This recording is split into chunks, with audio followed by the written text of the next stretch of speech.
dunia kejahatan terorganisir Meksiko, tidak ada yang lahir tanpa darah, terutama kartel di Noreste atau CDN, pecahan paling ganas dari Los Zetas yang berani mengukir kekuasaannya dengan mayat dan teror. Bayangkan, sebuah kelompok yang tidak hanya mewarisi kekejaman mentornya, tetapi juga menyempurnakan dengan propaganda sadis, eksekusi viral, dan bisnis haram yang melampaui perdagangan narkoba. Inilah kisah tentang bagaimana pengkhianatan, keserakahan, dan dendam melahirkan kartel baru yang bahkan lebih brutal dari pendahulunya. Awalnya, CDN hanyalah sekelompok komandan Los Zetas yang merasa dikhianati oleh pimpinan mereka. Namun pada 2017, mereka memutuskan untuk berpisah, bukan sekedar mendirikan organisasi baru, melainkan mengobarkan perang terbuka melawan mantan sekutu dan rival lama, yaitu kartel del Golfo. Wilayah perbatasan Tamaulipas, gerbang emas penyelundupan narkoba ke AS, berubah menjadi medan pertempuran berdarah. Di sini, CDN tidak hanya membunuh, tetapi mengirim pesan melalui mayat yang dimutilasi, video eksekusi di media sosial, dan serangan teatrikal yang dirancang untuk menebar ketakutan. CDN bukan sekedar kelompok pembunuh, mereka adalah pengusaha kriminal yang cerdik, memperluas kerajaan mereka ke penyelundupan manusia, pemerasan sistematis, pencurian minyak, bahkan kejahatan cyber. Setiap operasi militer yang menghancurkan mereka justru membuat bangkit lebih kuat seperti iblis yang terus berganti wujud. Inilah cerita tentang kelahiran, kebangkitan, dan pertahanan CDN, kartel yang membuktikan bahwa di dunia narkotika Meksiko yang kuat bertahan dan yang kejam berkuasa.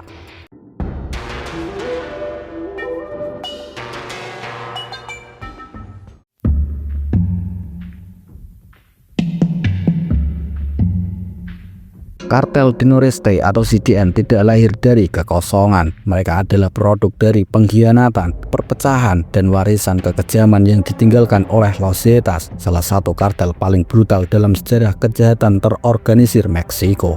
Untuk memahami lebih dalam CDN, kita harus kembali ke era kejayaan Los Zetas, kelompok paramiliter yang awalnya direkrut oleh kartel del Golfo atau CDG sebagai pasukan pembunuh bayaran. Namun, seperti cerita klasik tentang murid yang melampaui sang guru, Los Zetas memberontak dan menjadi entitas independen yang menebar teror dengan taktik militer dan kekejaman yang tak tertandingi.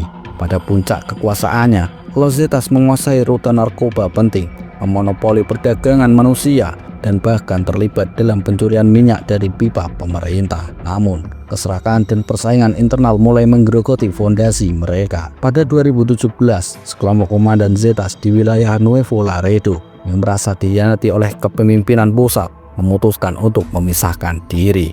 Mereka membentuk kartel del Noreste atau CDN dengan ambisi menguasai wilayah timur laut Meksiko, terutama negara bagian Tamaulipas, gerbang utama penyelundupan narkoba ke Amerika Serikat. Nama kartel del Noreste atau yang berarti kartel timur laut bukan sekedar label geografis, melainkan pernyataan ambisi. CDN ingin menjadi penguasa mutlak di wilayah yang strategis namun berdarah-darah. Mereka mewarisi taktik militer Los Zetas, termasuk rekrutmen mantan tentara dan polisi, serta menggunakan kekerasan ekstrim sebagai alat intimidasi. Namun, CDN juga membawa ciri khas baru, yaitu propaganda sadis melalui video eksekusi yang disebarkan di media sosial, serta fokus pada bisnis penyelundupan manusia yang lebih terorganisir. Awalnya CDN hanya dianggap sebagai kelompok pecahan yang akan cepat runtuh, namun mereka membuktikan diri sebagai ancaman serius dengan serangkaian serangan berani terhadap mantan bos mereka, kartel del Golfo. Konflik ini memicu perang teritorial yang mengubah Tamaulipas menjadi medan pertempuran tanpa hukum. Jika Los Zetas adalah cerita tentang murid yang membunuh gurunya, maka CDN adalah babak berikutnya, yaitu mantan anak buah yang kini berbalik menghabisi sesama mantan sekutu. Perseteruan dengan kartel del Golfo bukan sekedar perebutan wilayah, melainkan pertarungan eksistensi. Dialah yang akan menguasai jalur narkoba paling menguntungkan di Meksiko. Dan dalam pertarungan ini, CDN membawa satu keunggulan, yaitu mereka tidak memiliki belas kasihan.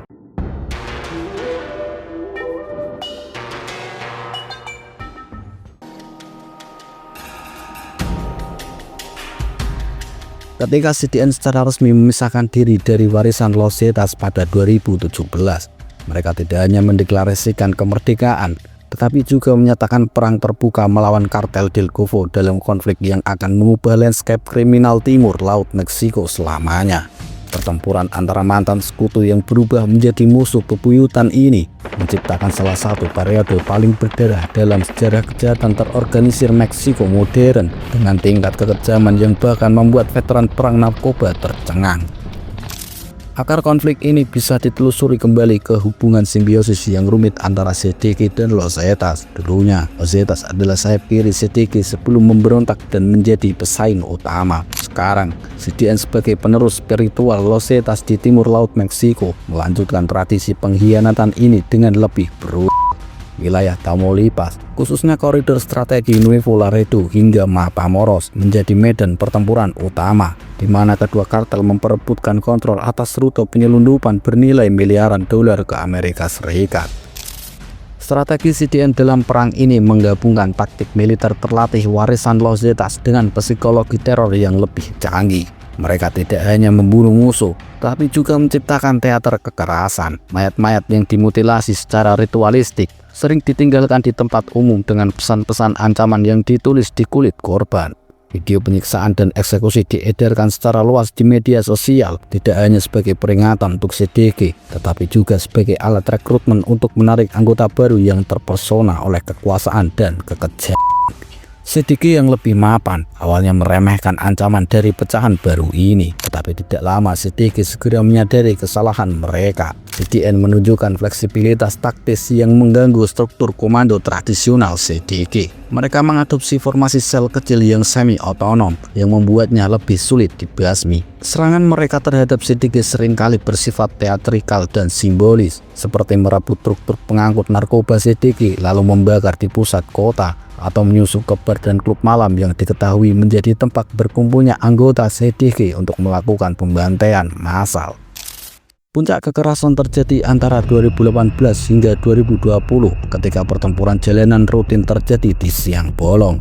Kota-kota perbatasan seperti Reynosa dan Miguel Aleman menjadi zona perang nyata, dengan warga sipil terjebak di tengahnya. Sekolah-sekolah dan bisnis tutup selama berminggu-minggu ketika tembakan dan ledakan menjadi suara latar sehari-hari. Pemerintah federal Meksiko mengerahkan garda nasional dan militer, tetapi kehadiran mereka seringkali hanya menambah kekacauan dengan tuduhan bahwa kedua belah pihak kartel telah menyusup ke barisan keamanan negara. Yang membuat konflik ini begitu istimewa adalah intensitas kebencian pribadi di antara kedua belah pihak. Banyak anggota CDN dan CDG yang berasal dari kota atau bahkan keluarga yang sama, menambah dimensi dendam pribadi pada perjuangan kriminal. Eksekusi seringkali disertai dengan penyiksaan ekstrim yang dirancang untuk mengirim pesan pribadi sebanyak pesan strategis. Dalam satu kasus yang terkenal, seorang komandan CDG ditemukan tewas dengan luka-luka yang secara spesifiknya meniru cara Los Zetas membunuh musuh mereka di masa lalu, sebagai pernyataan simbolis dari CDN tentang melanjutkan warisan kekerasan. Ketika asap peperangan mulai reda, CDN yang bertahan menemukan diri mereka di persimpangan jalan. Perang yang menghabiskan sumber daya ini memaksa mereka untuk berevolusi, memperluas operasi kriminal mereka melampaui perdagangan narkoba tradisional ke wilayah yang bahkan lebih gelap dan lebih menguntungkan. Kebutuhan akan diversifikasi inilah yang akan membentuk babak baru berikutnya dalam sejarah kartel ini, saat mereka mulai membangun kerajaan kriminal multidimensi yang jauh lebih kompleks daripada sekedar penyelundupan obat-obatan terlarang.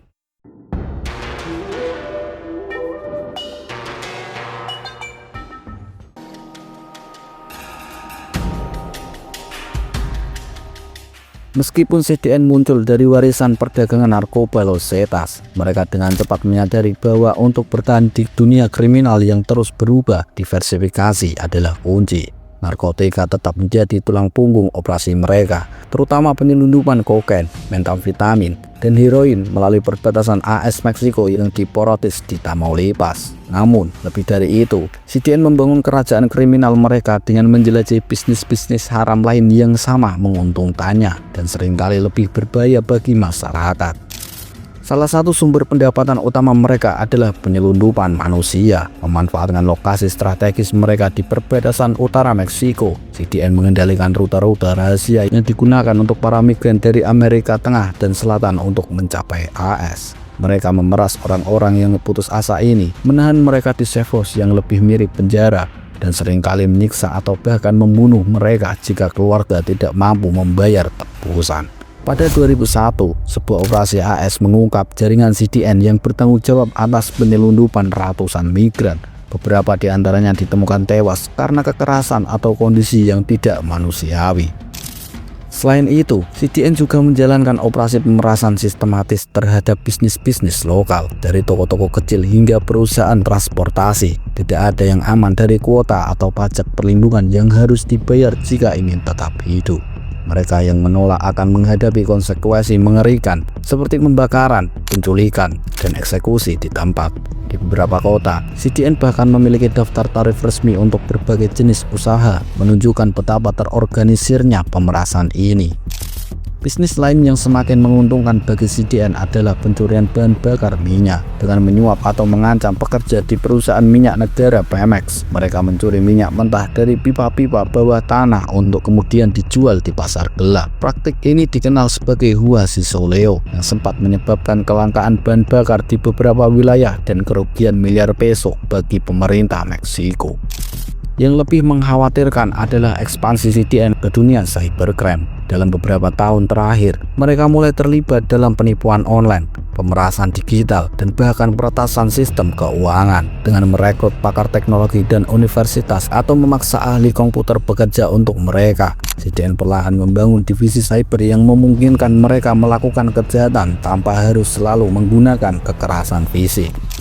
Dengan jaringan kriminal yang semakin luas dan pendapatan yang beragam, CDN menjadi terlalu besar untuk diabaikan. Pemerintah Meksiko dan Amerika Serikat mulai memfokuskan sumber daya mereka untuk menghancurkan kartel ini, melancarkan operasi militer besar-besaran dan penangkapan terhadap para pemimpinnya. Namun, setiap kali satu kepala dipenggal, tampaknya dua kepala baru muncul. Pertanda bahwa CDN mungkin lebih sulit dimusnahkan daripada yang diperkirakan banyak orang.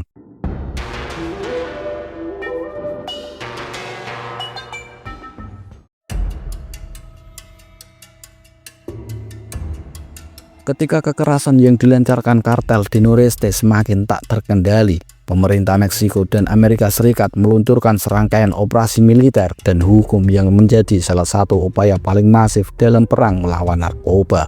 Operasi-operasi ini tidak hanya melibatkan pertempuran senjata di jalan, tetapi juga perang intelijen, pembukuan aset, dan diplomasi internasional untuk memutuskan jaringan global kartel ini. Awal tahun 2019 menandai titik balik ketika Departemen Keuangan AS secara resmi menetapkan CDN sebagai organisasi kriminal transnasional utama, membuka jalan bagi serangkaian sanksi ekonomi yang melumpuhkan. Dalam waktu seminggu setelah penempatan ini, otoritas AS membukukan lebih dari 50 juta dolar aset yang terkait dengan jaringan CDN, termasuk properti mewah di Texas dan rekening bank tersembunyi di Panama. Namun operasi terbesar datang pada Maret 2020 ketika pasukan khusus Meksiko menangkap Juan Gerardo Trevino Chavez alias El Huevo, salah satu otak utama CDN di Nuevo Laredo.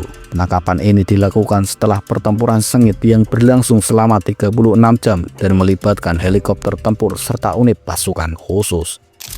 Amerika Serikat meningkatkan tekanan dengan menawarkan hadiah hingga 5 juta dolar untuk informasi yang mengarah pada penangkapan pemimpin CDN lainnya. Operasi gabungan DEA dan FBI berhasil menangkap 3 komandan penting CDN di Laredo, Texas, mengungkap jaringan penyelundupan manusia yang telah mengantarkan lebih dari 10.000 migran ilegal ke AS. Operasi ini juga menyita senjata-senjata canggih termasuk rifle Barrett kaliber 50 dan granat RPG-7.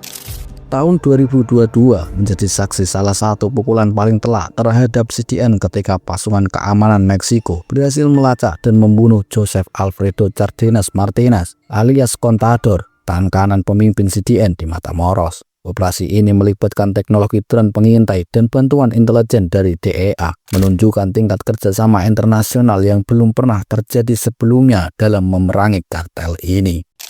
Namun setiap kali pimpinan mereka ditangkap atau dibunuh, kemampuan regenerasi yang mengerikan.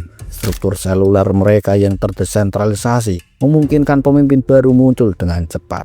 Pada awal 2023, otoritas menemukan bahwa CDN telah berorganisasi di bawah kepemimpinan El Gaf, mantan anggota pasukan khusus Meksiko yang membawa taktik militer yang lebih canggih ke dalam operasi kartel. Operasi terbaru pada 2024 menunjukkan perubahan taktik pemerintah dengan fokus pada jaringan keuangan CDN, pembekuan 120 rekening bank di Meksiko dan di AS senilai total 80 juta dolar berhasil mengganggu operasi mereka selama beberapa bulan. Namun, seperti Hydra berkepala banyak, CDN terus beradaptasi, beralih ke cryptocurrency dan sistem pembayaran gelap untuk mempertahankan arus kas mereka. Sejarah CDN adalah cerita tentang adaptasi dan kelangsungan hidup di dunia bawah tanah yang kejam. Dari pecahan Los Zetas menjadi kekuatan dominan di timur laut Meksiko, mereka telah membuktikan diri sebagai salah satu organisasi kriminal paling tangguh di abad ini. Setiap operasi militer yang berhasil justru memaksa mereka berevolusi. Setiap penangkapan pemimpin melahirkan struktur yang lebih sulit dilacak. Pertanyaan besarnya bukan lagi sekedar CDN bisa dihancurkan, tetapi apakah masyarakat dan pemerintah siap membayar harga yang diperlukan untuk mengakhiri teror mereka. Di balik retorika perang narkoba, CDN telah menjadi cermin gelap dari ketidaksetaraan sosial, korupsi sistematis, dan nafsu konsumsi narkoba yang tak pernah puas di utara perbatasan. Selama akar masalah ini tetap ada, CDN atau variasinya akan terus menemukan cara untuk bertahan, beradaptasi, dan berkembang untuk menulis babak baru dalam sejarah kelam kejahatan terorganisir di Amerika.